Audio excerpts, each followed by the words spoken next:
Yeah. Oh, how Okay. cool. Let's Oh. start with the interview. Now What? you're not just showing my nose. No, no. What is your name? My name is Harry George Nash. Okay. Where are you from? I'm from Blackfoot, Idaho now. I was born in Driggs, Idaho, and I was drafted out of Driggs. Cool. What is your family background like? School and friends. Most of my family, my grandfathers on both sides, were ranchers and had big ranches. The Nashes came from South Dakota, and the Murdochs came from up in the valley. Okay. That's cool. Okay. What branch of the army were you? What branch of the Army? Yeah. Army? I was in the Army. I Okay. was a combat engineer. And that means that we were the first ones that go in. You build all the things and the roads, and we even flew into North Vietnam, into China, and into Cambodia, and built special bases on top of mountains for the special forces to go in there and be able to stay. That's cool. Where were you trained? Pardon? Where were you trained? Where was I Trained. Like, trained? Yeah.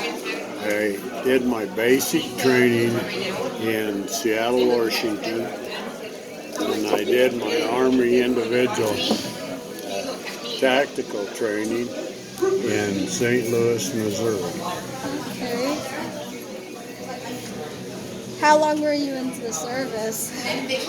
I spent 68, 69, and 70 in Vietnam. I had about 6 months training before I went. And then you go on standby reserve. And I was still in the Army till 74. Okay, that's. Where were you sent in Vietnam? Well, I went to Quin Yon. Okay. We let in Quin Yon. We were there about an hour and a half. You gonna ask him how to spell that?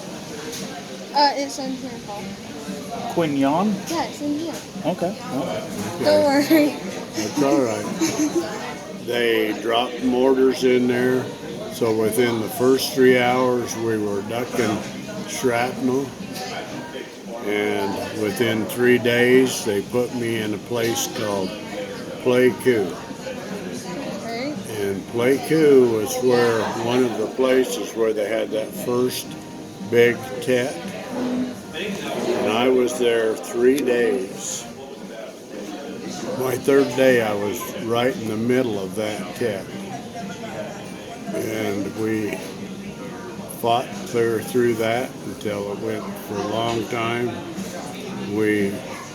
They had a picture in the news of all these 27,000 Vietnamese in this big trench, and we were the ones that ended up gathering them up, defending ourselves, putting them in there.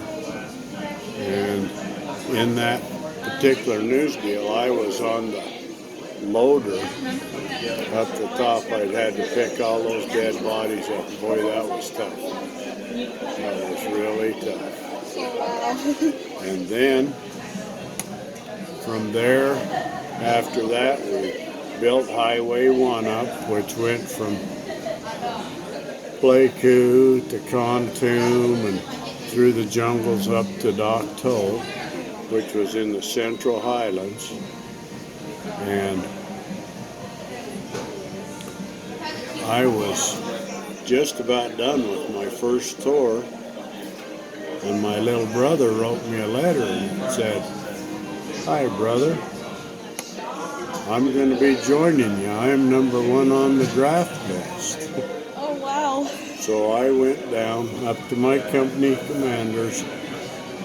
They agreed, and I re-upped. on the condition they could draft him, but he'd have to go to Germany or somewhere and not come to Vietnam if I stayed. So they did that.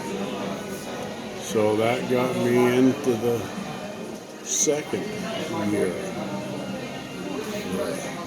Oh wow. And So what was the tour duty then? A year in Vietnam, Yeah. abroad? Yep. And I got there in May. So May to May. And the second test started the 1st of May in 1969. And that one we had 43,000 of them attack us. And we fought for 33 and a half days. Oh wow, that's long. Yeah, in both instances, we were given presidential citations for what we accomplished, and we were with the 184th in Pleiku, and then in Dak To we were decorated as the Dak To Defenders, the 299th Engineers. So there was a lot of things went on. Now, so yeah, I got a little miracle happened in here. Okay. Just before that second tet in '69, I'd been divorced, and I married a little girl down in the jungles in Dak To in a Buddhist temple. 3 days later, we were attacked,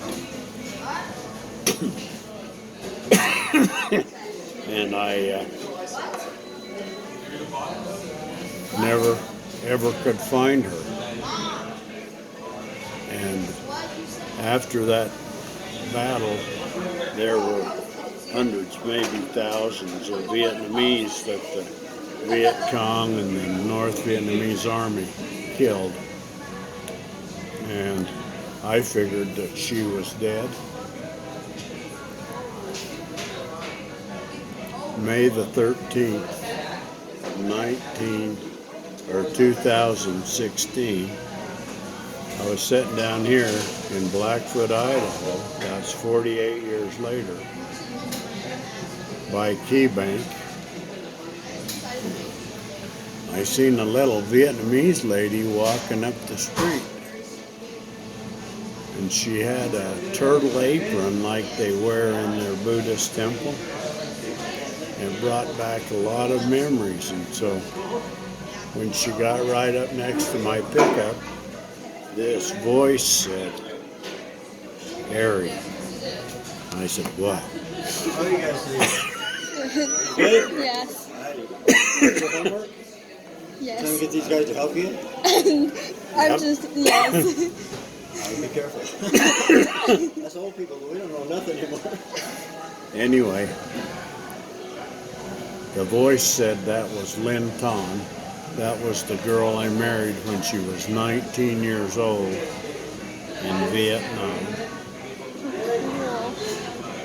That was kind of a miracle after 48 years. And then I found that she had my firstborn son, and he has two sons. One's 15 and one's 13. And they all live here in Blackfoot. Oh, cool. How did she make it to Blackfoot? The U.S. government, she had that Make a turkey Okay. while you're sitting here. There you go. she had that wedding paper, and she had got with the military, and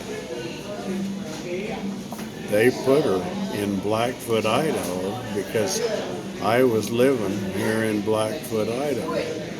I had come here in '74, and I bought Ellsworth Construction in '75. So I was living here, and they knew by my Social Security number where I was. Wow, that's cool. That is a special story. It really makes me cry sometimes when I think of it. So she lived here all these years, and you did, and She wouldn't come and talk to me or let me know because I was married and she didn't want to mess my marriage up. oh my goodness. And it's a long story. I probably don't have that much time to tell you. It's a cool But story. it's really special because here, after 48 years, I get to meet my firstborn son. Oh, wow. It's kind of a strange relationship because he asked me, he said, "Didn't you love my mother?" Oh, yeah, but I thought she was dead. Oh, wow. And he said, "Why didn't you come find us?" He had been watching too much Chuck Norris on TV. And if I had known, I would have.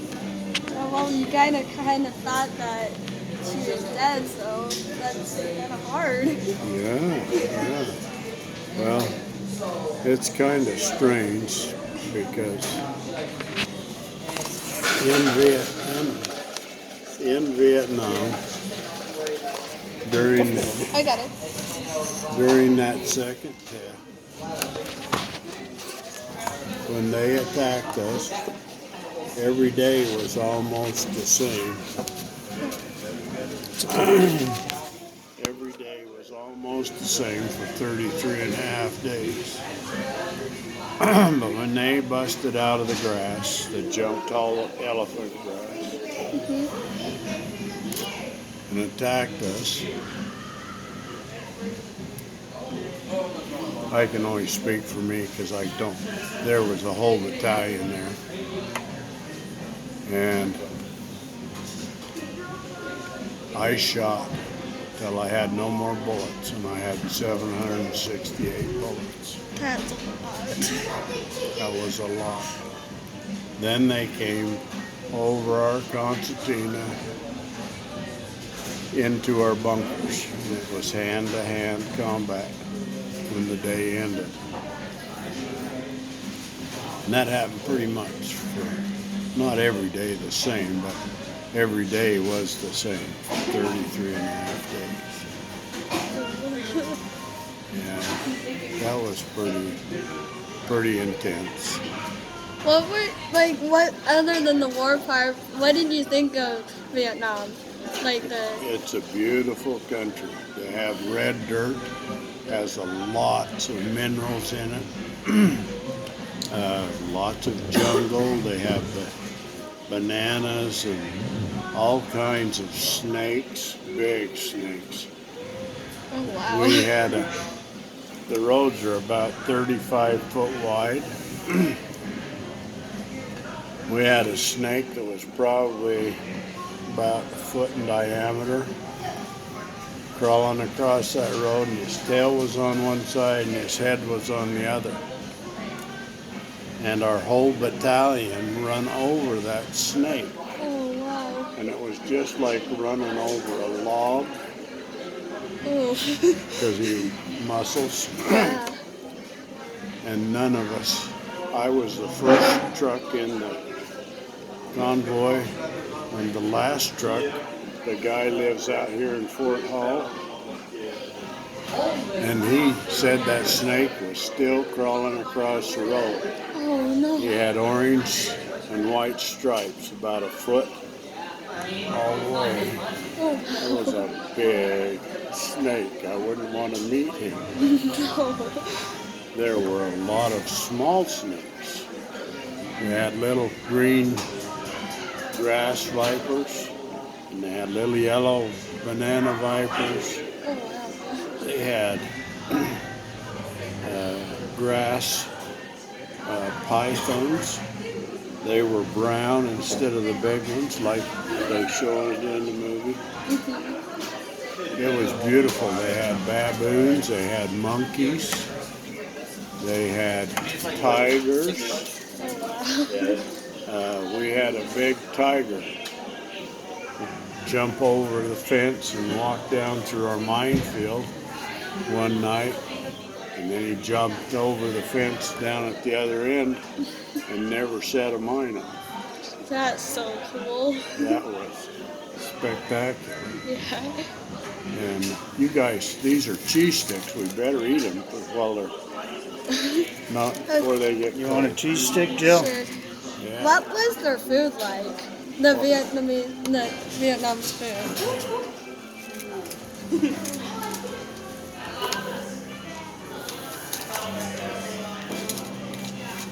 Oh, How did the interview go? It's we're so still good. going. Excellent. Thank you very much. You guys have a wonderful evening.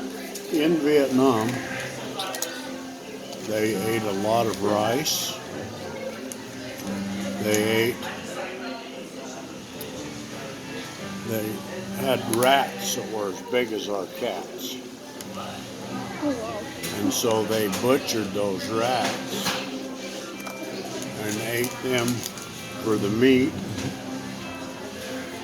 They ate monkeys and baboons.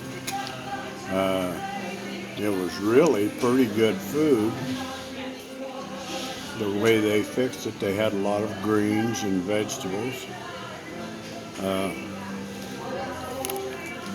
When you went into a village and ate with them, they had these big turntables, and they'd have all this food on it, and you'd turn that turntable and you'd take your chopsticks, you'd pick what parts you wanted off of it. Oh, wow. It was kind of hard to eat because it's different than what we have here, especially the rats and the dogs, and they ate them all. Oh, wow. I mean, they were, that's what they did. And it was pretty good. It was pretty good. Wow. Their food's definitely different. Yeah, it really